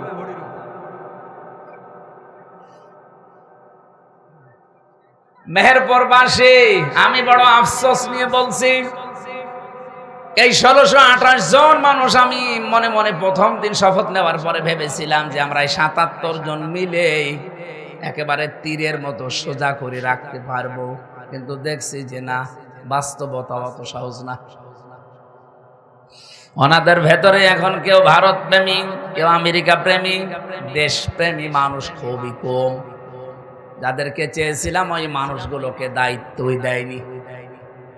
এমন এমন মানুষ দায়িত্ব পেয়েছে, দেশের প্রতি যে আয়াত পড়ে সূরা নাহলের 91 নম্বর আয়াত পড়ে কসম করলো, শপথ নিল, সে আয়াতের একটা কথা এখন তারা দুনিয়ার ফেরে বেপড়ে আর মানতে চায় না। মেহেরপুর বাসী আমি যে কথা তুলেছিলাম, রব্বুল আলামিন কোরআনে কারিমে পুরা কোরআন শরীফ পড়ে আমি এই সাবজেক্টটা বানিয়েছি। রব্বুল আলামিন 5 প্রকার মানুষকে জান্নাত ডাকতে থাকবে, তার ভেতরে অন্যতম প্রকার যারা দিন কায়েমের জন্য সীসা গলা প্রাচীরের মতো ঐক্যবদ্ধ হয়। আপনি আজকে থেকে যদি সত্যি এই লাইনে আসতে পারেন, আপনাকে জীবনেও আমি ওয়াজ করে নিয়ে আসতে পারবো না, আপনি মন থেকে যদি ফিরে আসতে চান, আল্লাহ পাক কোটি কোটি বান্দা বান্দি থেকে আপনাকে নির্বাচিত করবেন। জোরে বলেন সুবহানাল্লাহ। আর একটা সুসংবাদ আছে আয়াতে, ওয়াজাহিদু ফিল্লাহি হাক্কা জিহাদিহি ওয়াজতাবাকুম ওয়া মা জাআলা আলাইকুম ফিদ-দীনি মিন হারাজ মিল্লাতা আবিকুম ইব্রাহিমা হুয়া সাম্মাকুমুল মুসলিমিন। বলেন আমিন। সূরা হজের ভেতরে এসেছে, তোমরা চেষ্টা চালাবা, প্রচেষ্টা করবা, জিহাদ করবা, জিহাদ করার মতো সংগ্রাম করবা, করার মতো। আজাহিদু ফিল্লাহি হাক্কা জিহাদি হুয়া জিতাবাকুম, তিনি সে আল্লাহ যিনি তোমাদেরকে নির্বাচিত করেছেন। কোটি কোটি মানুষ এই বাংলাদেশে, 18 কোটির উপরে, সবাইকে আল্লাহ এই সীসা গলা প্রাচীরের মতো দিন কায়েমের জন্য, আল্লাহর বিধান কায়েমের জন্য এই মন দেয়নি। যাদেরকে দিয়েছে এদের উপর যদি কোনো বিপদ আপদ আসে, এই বিপদ আমার আল্লাহ নিজে বলেন আমি দূর করে দেব, থাকতে দেব না। কথা বুঝেছেন আপনারা? এজন্য আমরা যারা সত্যি মন থেকে জমিন যার বিধান চালাবো, তার আমাদের পদ্ধতিতে ভুল থাকতে পারে, কিন্তু ইখলাস যদি আমাদের থাকে, মন থেকে যদি আমরা কাজ করতে পারি, আল্লাহর কসম বিপদ আপদ ষড়যন্ত্র আসবে আমরাও জানি। আমি জেলখানায় 3 বছর একটা দোয়া বেশি বেশি পড়েছি, আল্লাহুম্মা ইন্না নাজআলুকা ফি নুহুরিহিম ওয়া নাউযু বিকা মিন শুরুরিহিম। হে আল্লাহ, তোমার পথে চলতে গিয়ে যে বাধা বিপত্তিগুলো আসে, এগুলো হয়তো আমি কন্ট্রোল করতে পারবো না, আমি মোকাবেলা করাও সম্ভব না। এই যত ষড়যন্ত্র আছে, যত দুর্বিসন্ধি হচ্ছে, সব কিছুর মোকাবেলায় আল্লাহ তোমাকে আমি রাখলাম। জোরে বলেন আমিন। আজ আমাদের এই ছোট্ট বাংলাদেশ নিয়ে যে ষড়যন্ত্র চলছে, এর মোকাবেলায় আমরা কাকে রাখবো বলেন তো? কারণ আমাদের তো সেই ক্ষমতা, সেই শক্তি এখনো হয়ে ওঠেনি। কারণ শয়তানের দলে লোক বেশি থাকে। সবচাইতে বড় বিষয়, আমাদের প্রতিবেশী নামে যারা কলঙ্ক, এটা রেকর্ড হচ্ছে, আমি জানি তারা আমাকে শত্রু ভাববে, ভাবুক। এই পৃথিবীতে যত দেশ আমি ঘুরলাম, প্রত্যেকটা দেশের পাশে মুসলমান দেশ কম বেশি পেলাম, এমনকি খ্রিস্টান দেশ, বৌদ্ধ দেশ, তারাও যদি থাকে, তারা বন্ধুত্বের মতো আচরণ করে। আপনি মালয়েশিয়া যান, মালয়েশিয়া আর সিঙ্গাপুরের বর্ডার মাত্র একটা ছোট্ট খাল, অথচ কোনো তার কাটা নেই। পাসপোর্ট দেখাবেন, খাল পার করে আপনাকে ঢুকিয়ে দেবে। যান পাশে থাইল্যান্ড, ওখানে বৌদ্ধরা বেশি বাস করে, কোনো তার কাটা নেই, বিশাল এলাকা, শুধু আপনি যাবেন, পাসপোর্ট দেখিয়ে শেষ করে দেবে, আবার বের হয়ে চলে আসবেন। আমরা এমন একটা প্রতিবেশী পেয়েছি, তার কাঁটা দিয়ে তো ঘেরা আছে, মাঝে মাঝেই তার কাঁটায় মানুষ ঝুলিয়ে রাখে। এ দেশটা না দাঁড়ানোর পেছনে কারণই আমাদের এই প্রতিবেশীরা। এই যে মুক্তিযোদ্ধা রাজাকার, এই যে দ্বন্দ্ব লাগিয়ে রেখেছে 55 বছরে দাদা বাবুরা, আমরা যেন মাজা খাড়া করে দাঁড়াতে না পারি। এর ভেতর প্রায় 8টা পয়েন্ট আছে। ওরা আমাদেরকে এই 55 বছর এটা ভুলতে দেয়নি। রাজাকার মুক্তিযোদ্ধা, আমার মনে হয় এখানে আমরা যারা আছি 100 জনের খুব বেশি হলেও 10 জন পাওয়া যাবে ওই জামানার, বাকি আমরা তো সবই এই জামানার। আমাদের কাছে ওই পুরাতন গল্প বলে এখন আমাদের ভেতরে ডিভাইডেড করে আপনি কি হাসিল করতে চান? পরবর্তী প্রজন্মের ভেতরে এই বিষ বাষ্প যারা ভেতরে ঢুকিয়ে জাতিকে বিভক্ত করে ফায়দা লুটতে চান, তারা দেশেরও শত্রু, মানবতারও শত্রু। কিছু কিছু মানুষকে ওরা এমনিতে এগুলো দিয়ে চালায়, আমি নাম নিলাম না, তাদের নাম নিতেও ঘৃণা করে। তাও একটা বলে ফেলি, আম তারেক, একটা টাটকা নির্ভেজাল শয়তান। মুক্তিযোদ্ধা বলেন, 71 সাল বলেন, ও দেখেনি, আমিও দেখিনি, আমিও ইতিহাস পড়া, ও ইতিহাস পড়েছে, ওর এত এত চুলকানি কোত্থেকে আসে? আমার তো মনে হয় মাঝে মাঝে ওর মাথা থেকে পা পর্যন্ত শুধু বিসমিল্লাহ বলে পিটানো দরকার।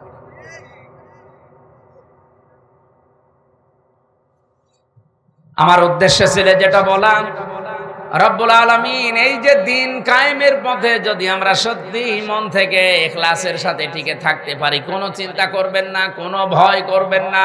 যত বিপদ আপদে আসবে, যত ষড়যন্ত্র আসবে, কোনো বিপদ আল্লাহ স্থায়ী হতে দেবে না, এগুলো সব দূর করে দেবে কে? এই ভরসা আল্লাহর উপরে আমাদের নেই। আরো জোরে বলেন, আছে কিনা? যে 5 প্রকার মানুষকে এই পৃথিবীতে জান্নাত ডাকতে থাকে, তার 1 নম্বরে যেহেতু এরা, আপনি আছেন কিনা এবার ভাবেন। আর আপনি থাকবেন না এ কারণে, কারণ আপনি মন থেকে এখনো আল্লাহর দিকে ফিরে আসেননি। 2 নম্বরে আজকের তেলাওয়াতকৃত আয়াতের ভেতরে আছে, ইন্নাল্লাযীনা ইয়াতলুনা কিতাবাল্লাহ, নিশ্চয় যারা তেলাওয়াত করে আল্লাহর কিতাব। কার কিতাব? আরো জোরে বলেন। এই আয়াতের ব্যাখ্যায় একটা হাদিস পেয়েছি, এদিকে তাকান, নাকি শেষ করে দেব? নবীজি বলেন, মান ক্বারাআল কুরআনা ফাস্তাযহারাহু ফাহাল্লা হালালাহু ওয়া হাররামা হারামাহু আদখালাহুল্লাহুল জান্নাহ ওয়া শাফাআহু ফি আশারাতিন মিন আহলি বাইতিহি কুল্লুহুম ক্বাদ ওয়াজাবাত লাহুন নার। তিরমিজি শরীফের হাদিস। আল্লাহর নবী বলেন, যে ব্যক্তি কোরআন শরীফ পড়ে, আরে কোরআনে কারিম পড়ার পর এর হালাল বিষয়গুলো হালাল জানার পরে মেনে নেয়, হারাম বিষয়গুলো হারাম জানার পরে ছেড়ে দেয়। বলতে যত সহজ মনে হইলো আমার কাছে, শুনতে যত সহজ মনে হচ্ছে আপনার কাছে, বলেন তো এটা মেনে চলা অত সহজ? আরো জোরে বলেন। শব্দের দিকে খেয়াল করে পড়েছেন, কোনদিন হাদিসটা শুনেছেন? মান ক্বারাআল কুরআনা, যে ব্যক্তি কোরআন পড়ে। এখানে আমার মনে হয় 100 জনের কমপক্ষে 70 জন মানুষ কোরআন শরীফ এদিক ওদিকে পড়তে পারবেন। কথা বলছেন না কেন? ফাহাল্লা হালালাহু ওয়া হাররামা হারামাহু, এর হালালকে হালাল জানার পরে যারা মেনে নেয়। আমরা তো হালাল জিনিস কতগুলো জানি, এরপরও আমরা মানতে পারি না, এরকম পরিবেশ বাংলাদেশে নেই। আমি তো এই বাউট বাজারের উদাহরণটা দিলাম। আপনি হালাল কিছু জানার পরও মানতে পারবেন না, সিন্ডিকেট করে এমন ভাবে রেখে দিয়েছে আপনি না খেয়ে মুরগি। কোন দোকানে যাবেন, সবগুলো দোকানদারেরা সিন্ডিকেট করে রেখে দিয়েছে। এদের উপরে যারা আছে তাদেরও সিন্ডিকেট আছে, এদের উপরে যারা আছে তাদেরও সিন্ডিকেট আছে। আমি কি বেশি বললাম না? ঠিক আছে। তার মানে এ দেশে আমি হালালকে হালাল জানার পরও আজ মানতে পারছি না। প্রত্যেকটা দিক আর বিভাগের সিস্টেম বাংলাদেশে এইটাই। মেহেরপুর জেলার ডিসি, এসপি, টিওনো, এই এখানকার যিনি ওসি আছে, এই মানুষগুলো যদি চিন্তা করে যে আমি ভালো হয়ে থাকতে চাই, আমি জীবনেও 2 নাম্বারই করব না, চেষ্টা করলেও তারা পারছে না, কারণ এমন এমন সিস্টেম বানানো আছে উপরে।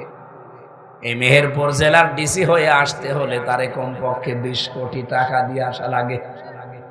এসপি হয়ে আসতে হলে তারে 50 লাখ টাকা দিয়ে আসা লাগে। টিনো হয়ে আসতে হলে তারে কমপক্ষে 20 লাখ টাকা দিয়ে আসা লাগে। ওসি হয়ে আসতে হলে 20 লাখের কমে সে আসতে পারে না গাংনী থানায়। এখন যদি তারে আমি এভাবে ধরে কোরআন শরীফের আয়াত পড়ি, ফু দেই আর দোয়া করি যে ঘুষ খাবেন না, ও আমারে বলবে, মাওলানা এই চেয়ারটা পাওয়ার জন্য আমার বাবার 50 লাখ টাকা দেওয়া লেগেছে, ওই টাকা আগে দেন। কথা বলছেন না কেন? আমি তারা কি জবাব দেব বলেন তো? এখন এই টাকাগুলো যিনি উপরে দিল, এ দোষ তো আর ওনার না, উনি তো ভালো হওয়ার চেষ্টাই করবেন। ওনার বেতন মনে করেন 55,000 টাকা, এই টাকা দিয়েই সে চলার মতো সিস্টেম করবে, কিন্তু ওই টাকা তুলতে হলে তাকে বাম হাতের ইনকাম করা লাগবে। কুষ্টিয়াতে আমি মাদকে হাত দিয়েছিলাম, এটা আবার ছেড়ে দিয়েন না যে হুজুর মদ খায়। মানে মাদক বন্ধ করার জন্য একটা তালিকা করলাম, 27 জনের নাম পেলাম যে এরা সরাসরি জড়িত, এদের দ্বারা এলাকা সব খারাপ হয়ে যাচ্ছে। প্রশাসনকে বললাম যে এই তালিকা একেবারে নির্ভরযোগ্য, আপনারা আরো খোঁজ খবর নেন, ভালো করে খোঁজ খবর নিয়ে আপনারা দেখবেন যদি সত্যি এগুলো অপরাধী হয়ে থাকে আপনারা আইন আওতায় নিয়ে আসেন। ও আল্লাহ, পরে শুনি ওখান থেকে বাবাজিরা মাল খায়। এখন দোষ তো শুধু বাবাজিদের না, আমারে কয়েকজন বলেই ফেললো এমপি সাহেব করব কি, এমনিতেই নেই না, কারণ এই চেয়ারটা পেতে আমার 20 লাখ টাকা খরচ করে এখানে আসা লেগেছে। আমার যে সরকার বেতন দেবে আমি তো হয়তো এখানে 1-1.5 বছর 2 বছর থাকতে পারবো, শুধুমাত্র ওই 32,000 40,000-এর বেতন দিয়ে তো এত টাকা জীবনে উঠবে না। এই জন্যই এদিক ওদিক করা লাগে। বলেন সুবহানাল্লাহ, নাউজুবিল্লাহ বললেন কেন?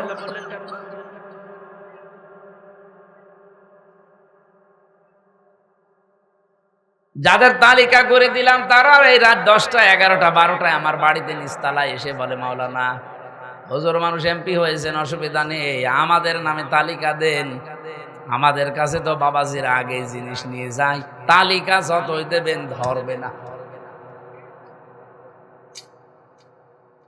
এখন এই 10 শুধু যারা এই কয়জন আছে এদের না, এদের উপরে যারা এই 20 লাখ 50 লাখ 20 কোটি টাকা নিয়েছে ধরা লাগবে তাদেরকে।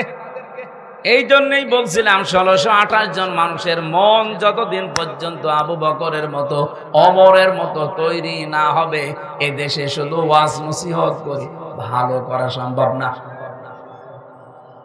নবীজির হাদিসের ভাষা দেখেছেন, কোরআন যারা পড়ে ফাহাল্লা হালালাহু, ফা দিয়েছেন মাঝখানে, এর হালালকে হালাল জানার পরে যারা মেনে নেয়, ও বাংলার মানুষেরা, যেহেতু হালালকে হালাল আমরা জানি কিন্তু মানতে পারি না, এরকম পরিবেশ নেই। কয়েকটা তো উদাহরণ দিয়ে বললাম আছে, তার মানে আমরা পারছি না। আর হারামকে হারাম জানার পরেও ছেড়ে দিতে পারছি না। ঘুষ দেওয়া হারাম জানে না কে? এক কথা বলেন না কেন? আমার বাবাও তো জানতো ঘুষ দেওয়া হারাম, অথচ 3 বছরে আমার এই মামলাটা প্রায় 40 বার কোর্টে তুলেছে, সিএমএম কোর্টে, জজ কোর্টে, হাইকোর্টে। এর একবার তুলতে কমপক্ষে 1.5 লাখ 2 লাখ টাকা খরচ হয়েছে। আমার বাবা জানার পরেও দেওয়া লেগেছে, কারণ উপায় নেই। যদি না দিয়ে ওভাবে রেখে দেয় আমি কিয়ামত পর্যন্ত জেলেই থাকবো। এরপরও রিমান্ডের পর রিমান্ড, যেভাবে কষ্ট দিয়েছিল রিমান্ডে আমারে, আমার আশপাশে যারা ছিল তারা পর্যন্ত দিনের বেলায় আমার সাথে দেখা হলে খন্দন করতো যে এত কষ্ট সহ্য করে আপনি সব বলে দিতে পারেন না, ওরা যা যা বলে ওইটা মেনে নিলেই তো আপনার এক্ষুনি ওই জেলখানায় দিয়ে দেবে, এই রিমান্ডে আর রাখবে না। ওই কথাগুলো বলার জন্য আমি এখানে তুলি নাই, তুলেছি যে আমার বাবা এই যে প্রতিবার রিমান্ডে ওদেরকে বলতো যে মারধর করবেন না, জুলুম অত্যাচার করবেন না, আপনারা যা চান আমি দেব। প্রতিবার নতুন নতুন মামলা দেওয়ার ভয় দেখায় আর বলে 10 লাখ টাকা দেন। বাবা এদিক ওদিক করে 8 লাখ টাকা দিয়েছে। ও শয়তানরা কথা তো রাখে নাই, টাকাও নিয়েছে, মামলাও দিয়েছে। আগস্টের 5 তারিখের পরে সব পালিয়েছে। আমি এখনো পর্যন্ত আমার মামলার আয়ু ওই মিজান করে খুঁজতেছি, পাচ্ছি না। একদিন মোবাইলে একটু কথা হয়েছিল, আমারে বলছে হুজুর মাফ করে দিয়েন। কে? যে আমি আপনার মামলার আয়ু মাফ করে দেব, টাকা ফেরত দেন। টাকাটা ফেরত দিয়ে দেন, মাফ করে দেব। টাকা ফেরত দেবেন না, মাফ চান মানে? শুধু আমার কাছ থেকে নেননি, আকিস গ্রুপে চাকরি করতাম, সেখানেও 32 লাখ নিয়েছে। এটা বৈধ গাড়ি তারা দিয়েছিল চলার জন্য, গাড়িটা আটক করে এমন ভাবে পেঁচিয়ে মামলা দিয়েছে, গাড়ির দাম 1,25 লাখ, 1 কোটি টাকা লেগেছে গাড়ি শুধু ছাড়াতে। কি জুলুম করেছিল বলেন তো? এই যে আমরা জানা শোনার পরও তো বাধ্য হয়েছি এগুলো দিতে, নয়তো আমাদের জীবন একেবারে শেষ করে দেবে। এই হাদিসটার মর্মমানি ছিল, আপনি কোরআন পড়েন, হালালকে হালাল জানার পরে মেনে নেন, হারামকে হারাম জানার পরে ছেড়ে দেন। যেহেতু আমরা একটাও মানতে পারছি না, হাদিসের 3টা পয়েন্ট চলে গেল। ফাহাল্লা হালালাহু ওয়া হারামা হারামাহু আদখালাহুল্লাহুল জান্নাহ। নবীজি বলেন আল্লাহ তাকে যেন জান্নাতে দিয়ে দিয়েছে। সুবহানাল্লাহ বলতে পারেন না? আল্লাহ তাকে জান্নাতে দেবে এ কথা এখানে নেই। আদখালা ইউদখিলু এটা বর্তমান, ভবিষ্যৎ তার না না এটা মাঝি অতীতের শব্দ।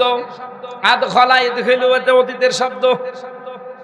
নবীজি বলেন যদি সত্যি কোনো এলাকায় কোনো দেশে কোরআন মানুষেরা পড়ে আর এর হালালকে হালাল জেনে মানতে পারে, হারামকে হারাম জানার পরে ছেড়ে দিতে পারে, এমন পরিবেশ আল্লাহ তৈরি করে দেবে, মনে হবে যেন ওটা জান্নাত হয়ে গেছে। আদখালাহুল্লাহুল জান্নাহ, আল্লাহ তাকে জান্নাতে প্রবেশ করিয়ে দিয়েছে। মানুষ তো মারা গেলে জান্নাতে যাবে, অথচ এই হাদিসের বাণী কি? আদখালাহুল্লাহুল জান্নাহ, সে যেন জান্নাতে চলে গেছে। সুবহানাল্লাহ বলতে পারেন না?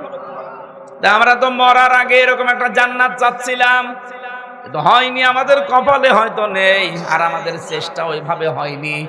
আল্লাহ যেন আগামীর পৃথিবীকে এরকম একটা জান্নাত বানিয়ে দেন, বলেন আমিন। নবীজি বলেন এতটুকুই শেষ করিনি, সত্যি যারা এইভাবে কিতাবকে পড়তে পারবে, ওয়াকামুস সালাতা, আর দুনিয়াতে যারা বেঁচে থাকতে নামাজকে কায়েম করার চেষ্টা চালাবে। ও মেহেরপুরবাসী, আমরা অনেকে আছি এখানে শুধু নামাজ পড়েই শেষ করে দেই, কিন্তু নামাজ তো শুধু পড়ার জন্য আল্লাহ দেয়নি, শুধু এক জায়গায় দিয়েছেন যে নামাজ পড়ো। এই পৃথিবীতে নামাজকে দাঁড় করাতে হবে, রাষ্ট্রীয়ভাবে, সামাজিকভাবে, পারিবারিকভাবে, ব্যক্তিগতভাবে নামাজ যেন দাঁড়িয়ে যায়। আজ বাংলাদেশে যে হইচইগুলো চলছে বিভিন্ন জায়গায় এই যে নিয়োগ দেওয়ার জন্যে, যদি মুসলমানের এই দেশে এই নিয়মটা আমরা করে দিতে পারতাম রাষ্ট্রীয়ভাবে, যে নামাজ কায়েম যারা করবে তারাই বিভিন্ন জায়গায় চাকরিতে পদায়ন হবে, আমার মনে হয় বেনামাজি মানুষকে কেউ ঝাড়ুদারও নিত না। রাষ্ট্রীয়ভাবে নামাজের কায়েমের সিস্টেম হয়ে গেলে এই দেশে বেনামাজির জন্য ওয়াজও করা লাগতো না। এজন্য আমরা সর্বাত্মক চেষ্টা চালাচ্ছি, যে তোমরা ৭৭ জন মনে হয় পারবো না, কারণ একটা বিল পাস হতে হলে ১৫১ জন লাগবে। বাকি যারা আছে ওরা যদি একটু সাই না দেয় তো আমরা শুধু চিল্লা পাল্লা করে কিছু হবে না। দোয়া করছি এই অবস্থায় আল্লাহ যেন ওই মানুষগুলোর মনও অন্তত এই দেশে ইসলামের পক্ষে কাজ করার মতো তৈরি করে দেন, বলেন আমিন। বলেন তো, নামাজ যদি কায়েম হয়ে যায় সবার ভালো না খারাপ? তখন এই নামাজের জন্য ওয়াজ দেওয়া লাগবে, আপনি বাধ্য হবেন। আর নামাজের সিস্টেম চালু হয়ে গেলে তখন চুরি, এই যে অশ্লীলতা, বেহায়াপনা, পরিবারে যাওয়া শান্তি, পরকীয়া প্রেম, এটা বন্ধ হবে। আজ হাজারো পরিবারে, আমি তো প্রতিদিন, কালকেও একটা বিচার করলাম, লোকটার 2টা বউ, বড় বউকে একটু বেশি দেখাশোনা করে, ছোটটার নিয়ে ঝামেলায় আছে। ওর মনের ভেতরে প্রশ্ন কি, জিজ্ঞাসা করলাম কি সমস্যা কি, উনি আমারে বলছে এই যে কোরআনের যে নিয়ম নীতি আছে, ইনি একজন আলেম মানুষ, এটা মানে না, ওনারে ভালো করে বুঝিয়ে দেন। ও আল্লাহ, ভালো করে কোরআন হাদিস পড়ে হাত ধরে বুঝিয়ে দিলাম, কানে পড়ে বাড়ি নিয়ে গেল। বউ যাওয়ার পরে শুনলাম বউকে পিটিয়ে আজ মারা করেছে।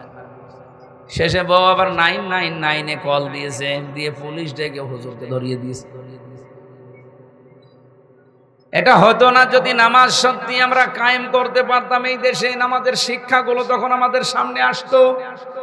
মেহেরপুরবাসী বহু পরিবারে আমরা দেখতে পাচ্ছি পরকীয়া প্রেমের কারণে স্বামী আর স্ত্রী 2টা সংসার, বাচ্চাগুলো জাহান্নামের মাঝখানে পড়ে থাকে।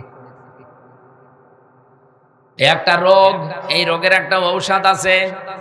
যারা এখানে আছেন যে বিয়ের পরে 1-1.5 মাস, 2 মাস, 5 মাস নিজের বউ ভালো লাগে, এরপরে 2 বছর 3 বছর পরে আর নিজের বউ ভালো লাগে না, অন্যের বউ দেখলে কেমন যেন ভালো লাগে। এরকম মানুষ নেই?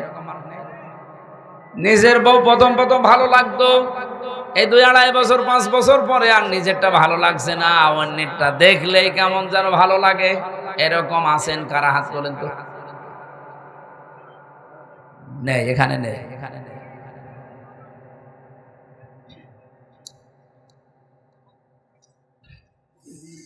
আমার ভাইরা না, কথাগুলো একটু ভালো করে শুনেন। এটা যেহেতু রোগ, এই রোগের কারণে আজ হাজারো পরিবার ধ্বংস হয়ে যাচ্ছে, ছেলে মেয়েগুলো সব মানে সেই কি আর বলবো।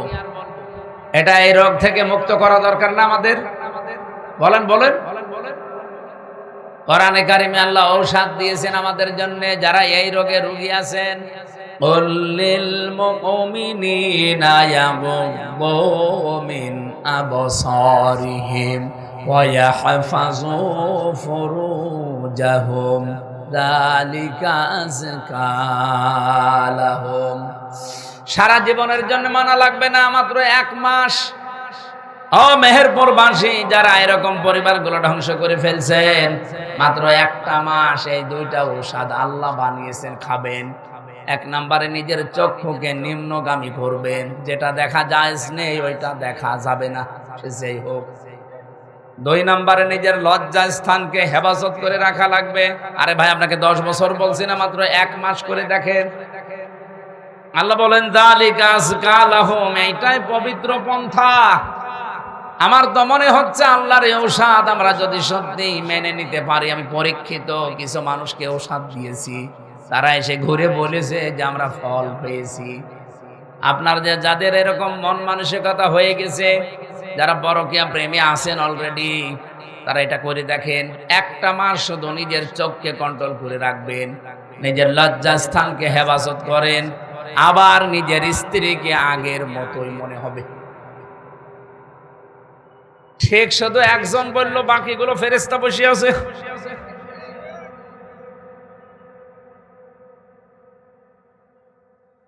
নামাজ আমাদের দেশে কায়েম থাকলে এই পারিবারিক জীবনের যে অবক্ষয়, এটা বন্ধ হয়ে যেত, আমরা বন্ধ করতে পারতাম। ওয়ানফাকু মিম্মা রাযাকনাহুম সিররা ওয়া আলানিয়া, তোমরা খরচ করবে তোমাদের মালকে, সম্পদকে, রিজিককে, প্রকাশ্যে এবং গোপনে। এখানে যে রিজিকের শব্দ দেওয়া আছে, রিজিক মানে শুধু খাবার না। ওসি সাহেব যে চেয়ারে বসে আছে ওইটাও রিজিক। আমি এমপি যে চেয়ারে বসে আছি আমার কুষ্টিয়া, এটাও আমার রিজিক।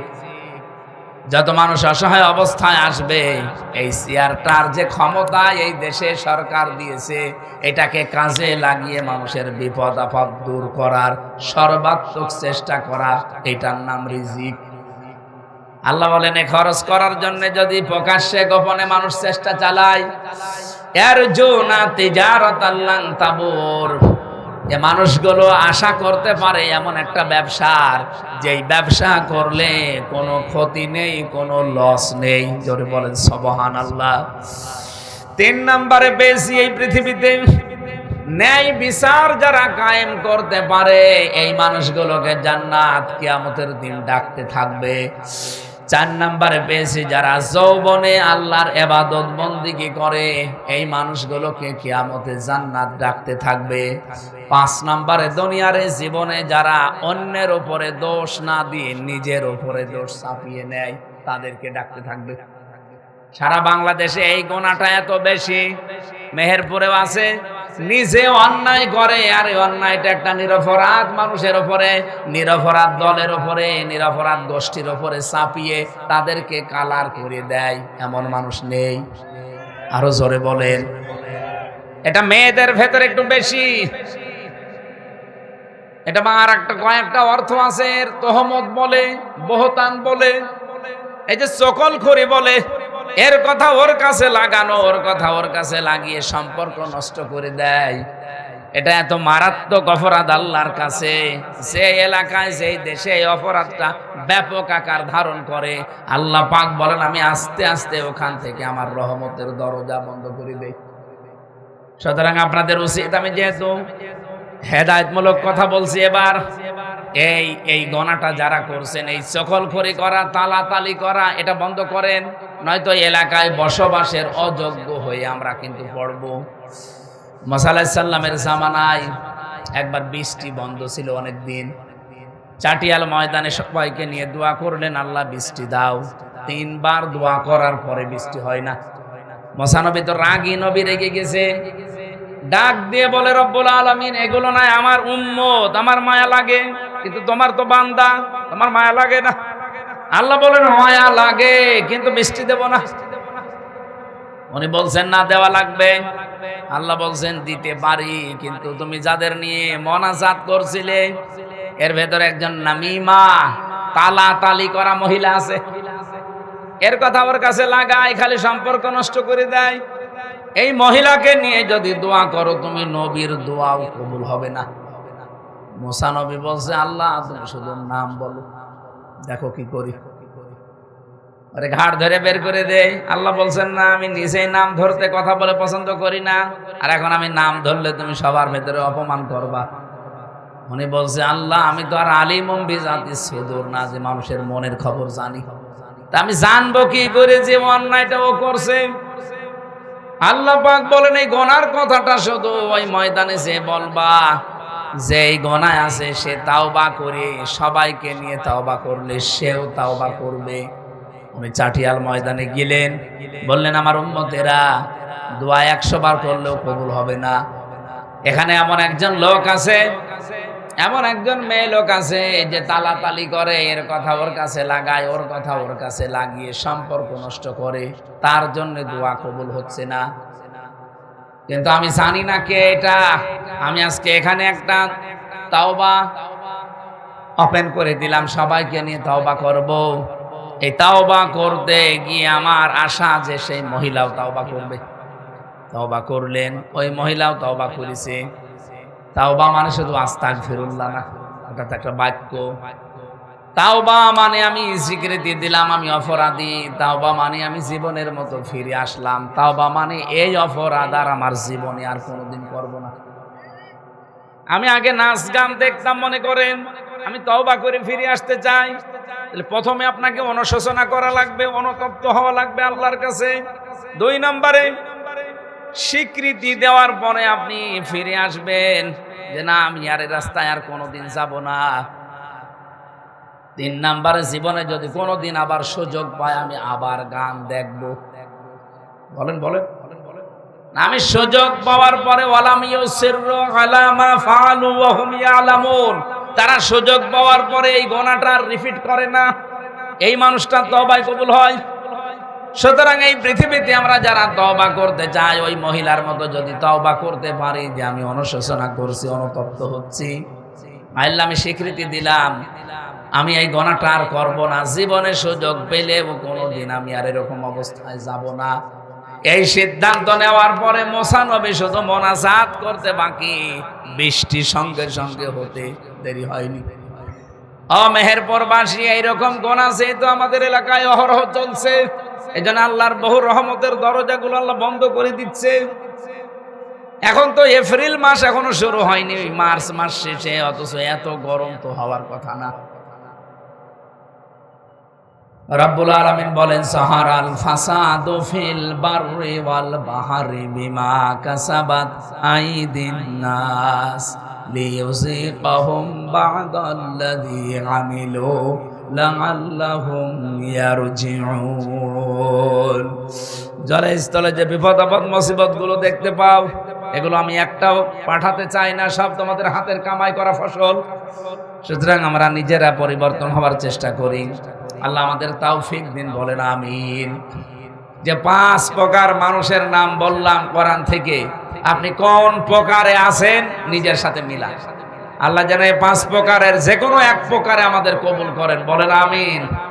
1 নম্বরে যারা দিন কায়েমের জন্য ঐক্যবদ্ধ হয়, 2 নম্বরে যারা কোরআনে কারীম তেলাওয়াত করে, 3 নম্বরে এই জমিনে যারা নামাজ কায়েমের জন্য চেষ্টা চালায়, 4 নম্বরে যারা ন্যায় বিচার কায়েমকারী হয়, 5 নম্বরে যারা যৌবনে ইবাদত করে এবং মানুষের দোষ চর্চা বন্ধ করে। আল্লাহ আমাদেরকে 5 প্রকারের ভেতরে যেন শামিল রাখেন, বলেন আমিন। আল্লাহুম্মা আমিন। রব্বানা যালামনা আনফুসানা ওয়া ইল্লাম তাগফির লানা ওয়া তারহামনা লানাকুনান্না মিনাল খাসিরিন।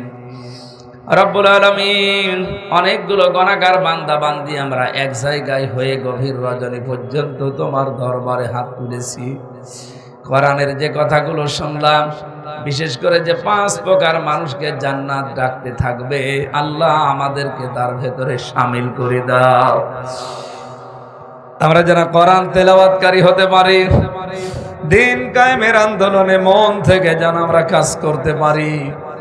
তোমার যৌবন বয়স যাদের আছে, এই যৌবনে যেন আমরা ইবাদত করতে পারি, নামাজ আমরা যেন সমাজে কায়েম করতে পারি, ন্যায় বিচার আমাদের সব জায়গায় যেন কায়েম হয়ে যায়। এই 5টা কাজে তুমি আমাদেরকে আঞ্জাম দেওয়ার তৌফিক দাও। আজকের এই ছোট্ট আয়োজন যারা এত সুন্দর করে সাজিয়েছে, আল্লাহ এই মানুষগুলোর জীবন পরিচ্ছন্ন করে দাও। এই এলাকায় যত মানুষ কবরে ঘুমিয়ে আছে, তাদের রুহের মাগফিরাত কামনায় আজকের এই আয়োজন তারা করে, প্রতি বছরে বছরে করে। রব্বুল আলামিন, প্রত্যেকটি কবরে এর সওয়াবগুলো পৌঁছিয়ে শান্তি দিয়ে দাও। 110-11 বছর ধরে এখানে অনুষ্ঠান চলছে, আরো কত হাজার হাজার বছর এখানে চলবে, আমরা হয়তো থাকবো না। এখানকার দোয়া তুমি আমাদের কবরেও পৌঁছিয়ে দিও আল্লাহ। সম্মানিত মা বোনদেরকে তুমি খাদিজার মতো, আয়েশার মতো বানিয়ে দাও। আজ অনেক পরিবারের শান্তি নেই, স্বামী স্ত্রীর ভেতরে মিল মহব্বত পয়দা করে দাও। আমরা যারা অসুস্থ আছি, শেফায়ে কামেলা আজেলা নসিব করো। রব্বানা হাব লানা মিন আজওয়াজিনা ওয়া যুররিয়াতিনা কুররাতা আয়ুনি ওয়াজআলনা লিল মুত্তাকিনা ইমামা। রব্বুল আলামিন, এই মেহেরপুরের গাংনী যত মানুষ এলাকায় কবরে ঘুমিয়ে গেল, আল্লাহ আমাদের এই আত্মীয় স্বজন তারা তাদেরকে মাফ করে দাও। প্রশাসনের যে ভাইগুলো আজকে দায়িত্ব পালন করেছে, আল্লাহ বাংলার প্রশাসনের উপরে তোমার খাস রহমত নাজিল করো।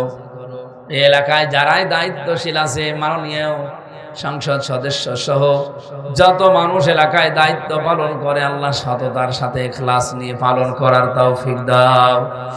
এলাকার মানুষগুলোর অভাব দূর করে দাও, এদের স্বভাবগুলো মুহাম্মদুর রাসূলুল্লাহর মতো বানিয়ে দাও। ছেলে মেয়ে যাদের অনেক আছে, লেখাপড়া করছে, আল্লাহ এদের কর্মজীবনের ব্যবস্থা করে দাও। আমাদের জীবনের অভাবগুলো দূর করে স্বভাব তুমি আমাদেরকে রাসূলুল্লাহর মতো বানাও। আগামীর বাংলাদেশটা আল্লাহ তুমি কোরআনের হাতে তুলে দাও। বারাকাল্লাহু লানা ওয়া লাকুম ফিল কোরআনিল আযীম। যখন এই আজরাইল আসবে যেন পড়তে পারি লা ইলাহা ইল্লাল্লাহু মুহাম্মাদুর রাসূলুল্লাহ।